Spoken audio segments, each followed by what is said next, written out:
ओम साई राम। श्री साई सच्चरित्र अध्याय 11। दोस्तों, आज इस अध्याय में हम श्रवण करेंगे श्री साई सच्चरित्र के अध्याय 11 का, जिसमें हम श्रवण करेंगे सगुण ब्रह्म श्री साई बाबा, डॉक्टर पंडित द्वारा पूजन, हाजी सिद्दीकी फाल्के, तत्वों पर नियंत्रण। तो आइए शुरू करते हैं। ओम साई राम। इस अध्याय में अब हम श्री साई बाबा की सगुण ब्रह्म स्वरूप एवं उनका पूजन तथा तत्व नियंत्रण का वर्णन करेंगे। सगुण ब्रह्म श्री साई बाबा। ब्रह्म के दो स्वरूप हैं, निर्गुण और सगुण। निर्गुण निराकार है और सगुण साकार है। यद्यपि वे एक ही ब्रह्म के दो रूप हैं, फिर भी किसी को निर्गुण और किसी को सगुण उपासना में दिलचस्पी होती है। जैसा कि गीता के अध्याय 12 में वर्णन किया गया है, सगुण उपासना सरल और श्रेष्ठ है। मनुष्य स्वयं आकार, शरीर, इंद्रिय आदि में है, इसलिए उसे ईश्वर की साकार उपासना स्वभावतः ही सरल है। जब तक कुछ काल सगुण ब्रह्म की उपासना न की जाए, तब तक प्रेम और भक्ति में वृद्धि ही नहीं होती। सगुण उपासना में जैसे जैसे हमारी प्रगति होती जाती है, हम निर्गुण ब्रह्म की ओर अग्रसर होते जाते हैं। इसलिए सगुण उपासना से ही श्री गणेश करना अति उत्तम होता है। मूर्ति, वेदी, अग्नि, प्रकाश, सूर्य, जल और ब्राह्मण आदि सप्त उपासना की वस्तुएं होते हुए भी सद्गुरु ही इन सब में श्रेष्ठ हैं। श्री साईं का स्वरूप आंखों के सम्मुख लाओ, जो वैराग्य की प्रत्यक्ष मूर्ति और अनन्य शरणागत भक्तों के आश्रयदाता हैं। उनके शब्दों में विश्वास लाना ही आसन और उनके पूजन का संकल्प करना ही समस्त इच्छाओं का त्याग है। कोई श्री साईं बाबा की गणना भगवत भक्त अथवा एक महाभागवत महान भक्त में करते थे या करते हैं, परंतु हम लोगों के लिए तो वे ईश्वर अवतार हैं। वे अत्यंत क्षमाशील, शांत, सरल और संतुष्ट हैं, जिसकी कोई उपमा ही नहीं दी जा सकती। यद्यपि वे शरीरधारी थे, पर यथार्थ में निर्गुण, निराकार, अनंत और नित्य मुक्त थे। गंगा नदी समुद्र की ओर जाती हुई मार्ग में ग्रीष्म से व्यथित अनेक प्राणियों को शीतलता पहुंचाकर आनंदित करती, फसलों और वृक्षों को जीवन देती और जिस प्रकार प्राणियों की क्षुधा को शांत करती है, उसी प्रकार श्री साईं संत जीवन व्यतीत करते हुए भी दूसरों को सांत्वना और सुख पहुंचाते हैं। भगवान श्री कृष्ण ने कहा है कि संत ही मेरी आत्मा है, वे मेरी जीवित प्रतिमा और मेरे ही विशुद्ध रूप हैं। मैं स्वयं वही हूँ। वे अवर्णीय शक्तियाँ या ईश्वर की शक्ति, जो किसी सच्चित और आनंद है, शिरडी में साईं रूप में अवतीर्ण हुई है। श्रुति तैत्तिरीय उपनिषद में ब्रह्म को आनंद कहा गया है। अभी तक यह विषय केवल पुस्तकों में पढ़ते और सुनते थे, परंतु भक्तगण ने शिरडी में इस प्रकार का प्रत्यक्ष आनंद पा लिया है। बाबा सबके आश्रयदाता थे। उन्हें किसी की सहायता की आवश्यकता न थी। उनके बैठने के लिए भक्तगण एक मुलायम आसन और एक बड़ा तकिया लगा देते थे। बाबा भक्तों के भावों का आदर करते और उनकी इच्छा अनुसार पूजन आदि करने देने में किसी प्रकार की आपत्ति न करते थे। कोई इत्र और चंदन लगाते, कोई सुपारी, पान और अन्य वस्तुएं भेंट करते और कोई नैवेद्य ही अर्पित करते थे। यद्यपि ऐसा जान पड़ता था कि उनका निवास स्थान शिरडी में है, परंतु वे तो सर्वव्यापक थे। इसका भक्तों ने नित्य प्रति अनुभव किया। ऐसे सर्वव्यापक गुरुदेव के चरणों में मेरा बार बार नमस्कार है। डॉक्टर पंडित की भक्ति। एक बार श्री तात्या नूलकर के मित्र डॉक्टर पंडित बाबा के दर्शनार्थ शिरडी पधारे। बाबा को प्रणाम कर वे मस्जिद में कुछ देर तक बैठे। बाबा ने उन्हें श्री दादा भट्ट केलकर के पास भेजा, जहाँ पर उनका अच्छा स्वागत हुआ और फिर दादा भट्ट और डॉक्टर पंडित एक साथ पूजन के लिए मस्जिद पहुँचे। दादा भट्ट ने बाबा का पूजन किया। बाबा का पूजन तो प्राय सभी किया करते थे, परंतु अभी तक उनके शुभ मस्तक पर चंदन लगाने का किसी ने भी साहस नहीं किया था। केवल एक महारसा पति ही उनके गले में चंदन लगाया करते थे। डॉक्टर पंडित ने पूजन की थाली में से चंदन लेकर बाबा के मस्तक पर त्रिपुंडाकार लगाया। लोगों ने महान आश्चर्य से देखा कि बाबा ने एक शब्द भी नहीं कहा। संध्या समय दादा भट्ट ने बाबा से पूछा, क्या कारण है कि आप दूसरों को तो मस्तक पर चंदन नहीं लगाने देते, परंतु डॉक्टर पंडित को आपने कुछ भी नहीं कहा? बाबा कहने लगे, डॉक्टर पंडित ने मुझे अपने गुरु श्री रघुनाथ महाराज गोपेश्वरकर, जो कि काका पुराणिक के नाम से प्रसिद्ध हैं, के ही समान समझा और अपने गुरु को वो जिस प्रकार चंदन लगाते थे उसी भावना से उन्होंने मुझे चंदन लगाया। तब मैं कैसे उन्हें रोक सकता था। पूछने पर डॉक्टर पंडित ने दादा भट्ट से कहा कि मैंने बाबा को अपने गुरु काका पुराणे के समान जानकर ही उन्हें त्रिपुंडाकार चंदन लगाया है, जिस प्रकार मैं अपने गुरु को सदैव लगाया करता था। यद्यपि बाबा भक्तों को उनकी इच्छा अनुसार ही पूजन करने देते थे, परंतु कभी कभी तो उनका व्यवहार विचित्र ही हो जाया करता था। जब कभी वे पूजन की थाली फेंककर रुद्रावतार धारण कर लेते, तब उनके समीप जाने का साहस किसी को न हो सकता था। कभी वे भक्तों को झड़कते और कभी मोम से भी नरम होकर शांति तथा क्षमा की मूर्ति से प्रतीत होते थे।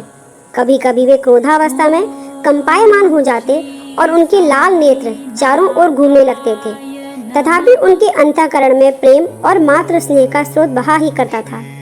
भक्तों को बुलाकर वे कहा करते थे कि उन्हें तो कुछ ज्ञात ही नहीं है कि वे कब उन पर क्रोधित हुए। यदि यह संभव हो कि समुद्र नदियों को लौटा दे तो भक्तों के कल्याण की भी उपेक्षा कर सकते हैं। वे तो भक्तों के समीप ही रहते हैं और जब भक्त उन्हें पुकारते हैं तो वे तुरंत ही उपस्थित हो जाते हैं। वे तो सदा भक्तों के प्रेम के भूखे हैं। हाजी सिद्दीकी फाल्के। यह कोई नहीं कह सकता था कि कब श्री साईं बाबा अपने भक्तों को अपना कृपा पात्र बना लेंगे। यह उनकी इच्छा पर निर्भर था।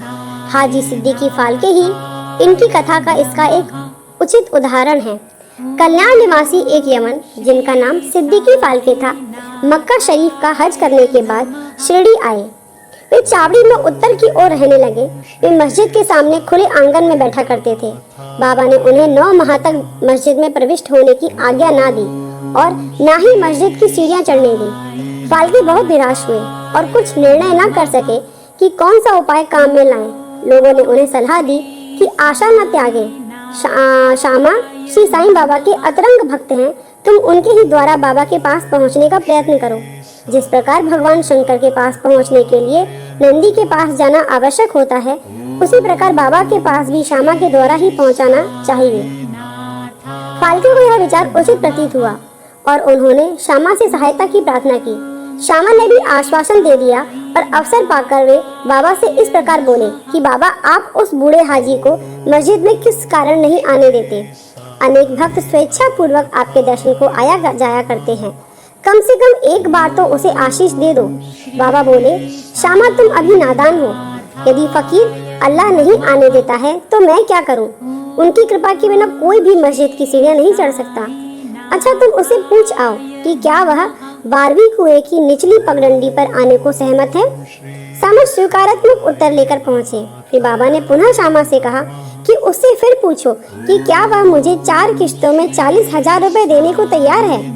फिर श्यामा उत्तर लेके लौटे कि आप कहें तो मैं 40 लाख रुपए देने को तैयार हूँ। मैं मस्जिद में एक बकरा हलाल करने वाला हूँ। उससे पूछो कि उसे क्या रुचिकर होगा, बकरे का मांस, नाद या अंडकोश।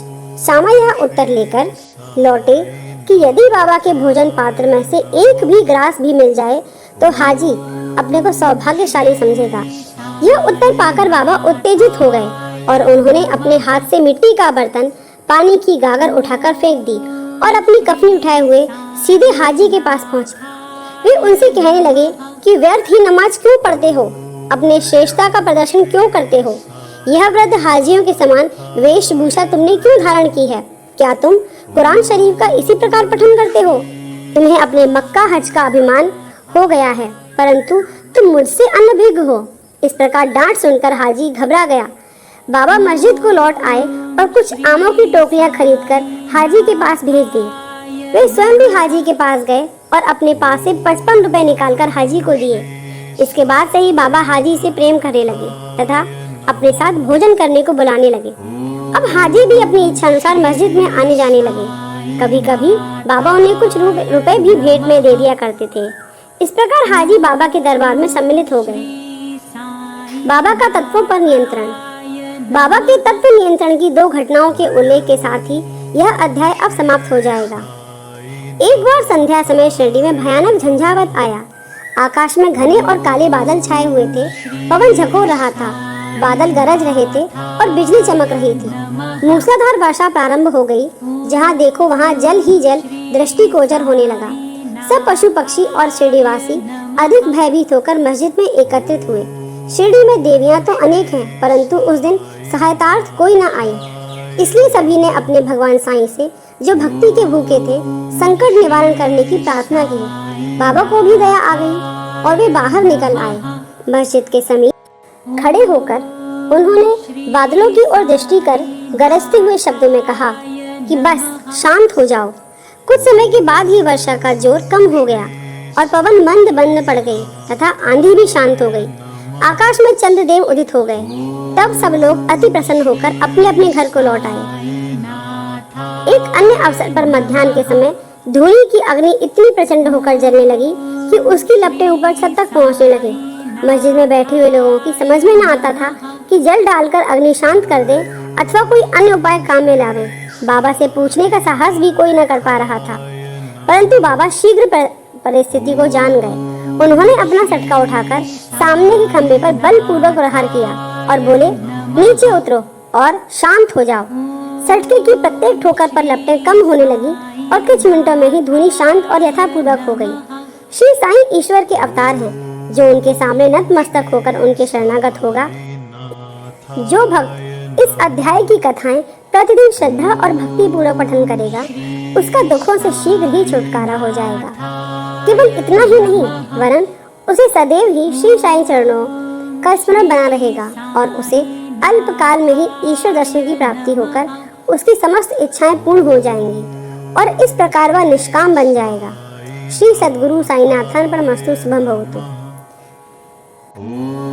मित्रों, ये था अध्याय 11। हमारे अगले वीडियो में हम श्री साईं चरित्र के अध्याय 12 का अध्ययन एवं श्रवण करेंगे। तो बने रहिए मेरे साथ दोस्तों। धन्यवाद, शुक्रिया।